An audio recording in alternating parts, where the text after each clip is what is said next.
मामखोलाको सेवक रम्पुर रेलवे प्रोजेक्टको टनलमा काम गरिरहेका 6 जना श्रमिक पहिरोको चपेटामा परेर बेपत्ता बनेका थिए, जसमध्ये 1 जनाको शव उद्धार भएको छ भने 3 जनालाई गम्भीर अवस्थामा उद्धार भएको कारण उनीहरूलाई सिङताम अस्पतालमा उपचारको लागि भर्ना गरिएको छ। तर 2 जना अन्यको अझैसम्म कुनै पत्तो लागेको छैन। यद्यपि उनीहरूको खोजी कार्य चलिरहेको छ। यसरी नै राष्ट्रिय राजमार्ग 10 मा पर्ने विभिन्न स्थानमा पनि पहिरो गएको छ। यति मात्र होइन, कालेबुङ क्षेत्रमा पनि धेरैवटा स्थानमा पहिरो गएका छन्। राष्ट्रिय राजमार्गका विभिन्न स्थानमा पहिरो गएको कारण सिलगढी तथा गान्तोक माझको यातायात सेवालाई कालेबुङ भएर घुमाउने कार्य गरिएको छ।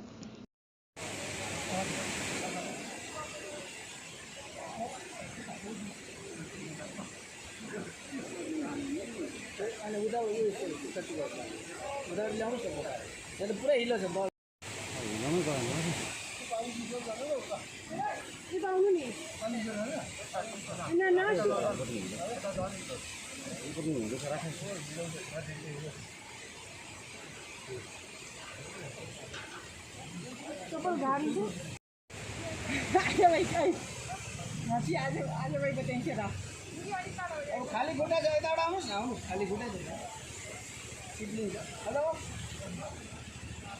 एकछिन म त छिन् अलि उताबाट आउनुहोस्, उताबाट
कहाँबाट आउँदै थिए भाइहरू अनि यहाँ कहिलेदेखि जाममा फसेको हो? हामी चाहिँ सिलगढीबाट सब्जी लिएर आएको हो।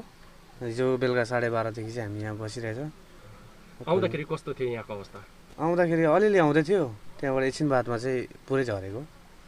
हजुर, पानीले गर्दाखेरि गएको हो। बेसी पानी पनि पुरा ठुलो पर्दै थियो हो, केही देखेको थिएन बाटो पनि, पुरा पानी ठुलो बेसी परेर चाहिँ यस्तो झरेको।